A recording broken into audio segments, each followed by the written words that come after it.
Hello everyone. So welcome back to my channel. So today's topic is open close principle. In the previous video we have also learned about single responsibility principle. So let's start open close principle. So what is open close principle? Let's come to the definition. Software entities, classes, module or functions should be open for extension but closed for modification. Means अगर इन हिंदी में आप समझो तो अगर आप कोई भी नया फीचर ऐड कर रहे हो तो वो आप तभी ऐड करिए या ऐड करने पे हमें पुराने कोड में कोई भी चेंजेस ना करने पड़े। Like let's take an example of the payment. Like मेरा एक पेमेंट मेथड है। ओके, मैंने क्रेडिट कार्ड में भी वही वेरिएबल कॉल करा रखा है और पेपल में भी वही वेरिएबल कॉल करा रखा है। अब मेरे को मान लीजिए इसमें फंक्शन से मैंने इसको कॉल कराया। Payment method as an argument मैंने ले लिया मेथड वेरिएबल में। ओके, तो अब क्या हो रहा है, इफ एल से मुझे इसको हैंडल करना पड़ रहा है। अगर मेथड मेरा क्रेडिट कार्ड है तो भाई मेरे को क्रेडिट कार्ड से पेमेंट कर दो, अगर मेथड मेरा पेपल है तो मेरा पेपल से मैं पेमेंट कर दो।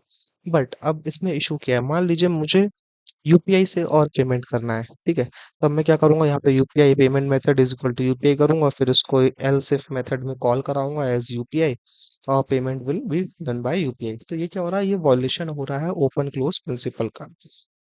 अब सपोज मैं एक बार हिंदी में फॉर एग्जांपल समझ आया हूँ। मान लीजिए, इमेजिन करिए एक बिलिंग सिस्टम है जिसमें क्रेडिट कार्ड से पेमेंट हो रहा है। कल को क्लाइंट बोलता है कि भाई मुझे यूपीआई पेपल भी चाहिए, ऐड कर दो। बट अगर हम इफ एल्स स्टेटमेंट का यूज कर रहे हैं और मॉडिफाई कर रहे हैं उसे, तो वो क्या कर रहा है, हमारा वॉयलेशन हो रहा है ओसीपी का, मींस ओपन क्लोज प्रिंसिपल का। तो हम इसको कैसे मैनेज करेंगे? ओके, तो let me show you an example. Okay, so here is the example. मान लीजिए मेरे पास एक कोड है, मैंने पेमेंट नाम का इंटरफेस बना रखा है और उसमें एक फंक्शन डिक्लेयर कर रखा है। ओके, अब मेरे को क्रेडिट कार्ड से पेमेंट कराना है। तो मैं क्या करूंगा, मैंने क्रेडिट कार्ड नाम का स्ट्रिप बना लिया और उसको कॉल करा लिया अपना इस फंक्शन में, और पे फंक्शन मैंने डायरेक्ट कॉल करा दिया। ओके, अब क्या होगा, ये जो मेक पेमेंट फंक्शन है मेरा, ये पेमेंट करेगा क्योंकि मैंने पेमेंट को कॉल कराया और उसका जो फंक्शन डिक्लेयर करा था उसको मैंने यहाँ पे कॉल करा लिया। तो मेरा पी डॉट पे हो गया, कोई दिक्कत नहीं है। अब क्लाइंट क्या बोलता है कि भाई मेरे को यूपीआई से भी पेमेंट चाहिए। अब आप क्या करोगे? अब आप ऐसा तो इसमें तो ऐसा ही नहीं, आप पे जाके आप एक यूपीआई का फंक्शन बनाओगे फिर यहाँ पे क्रेडिट कार्ड का एक अलग इसमें भी यूपीआई बना दोगे, नहीं होगा ना ऐसा। अब हमें बिल्कुल ओपन क्लोज प्रिंसिपल फॉलो कैसे करना है, तो देखिए मैं बताता हूँ आपको।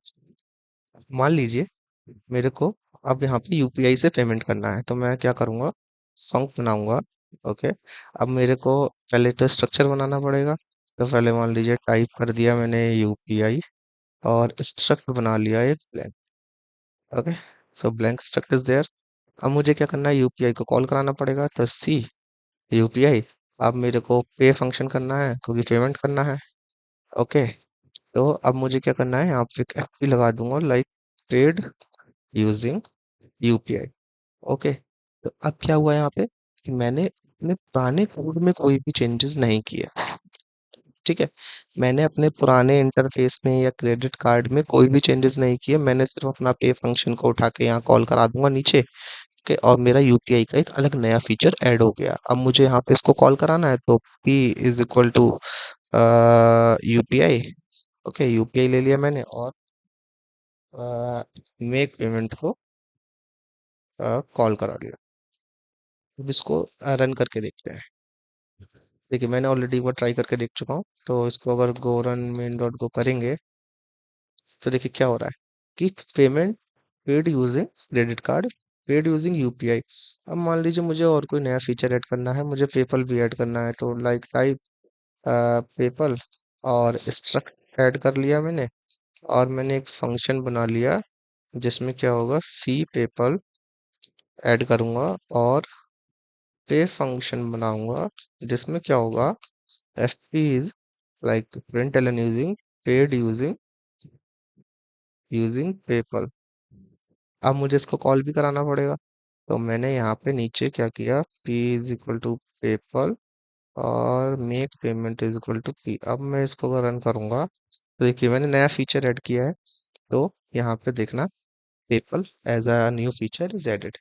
ओके, तो यही हमारा ओपन क्लोज प्रिंसिपल जो कहता है कि आप कोई भी नया फीचर ऐड कर रहे हो तो आपको पुराने कोड में कोई भी चेंजेस ना करने पड़े। ओके।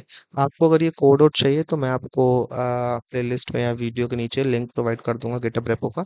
वहां से आप कोड उठा सकते हैं। मतलब ऐसा नहीं है कि ये कोड आपको ज़्यादा हेल्प करेगा, बट इससे आपको एक अंडरस्टैंडिंग बहुत क्लियर मिल जाएगी, क्योंकि ये बहुत छोटा कोड है।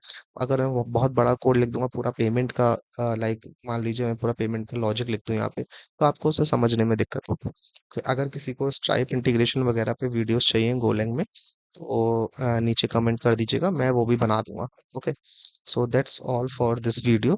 So let's meet in the next lecture, and our next topic will be Liskov substitution principle. Thank you very much.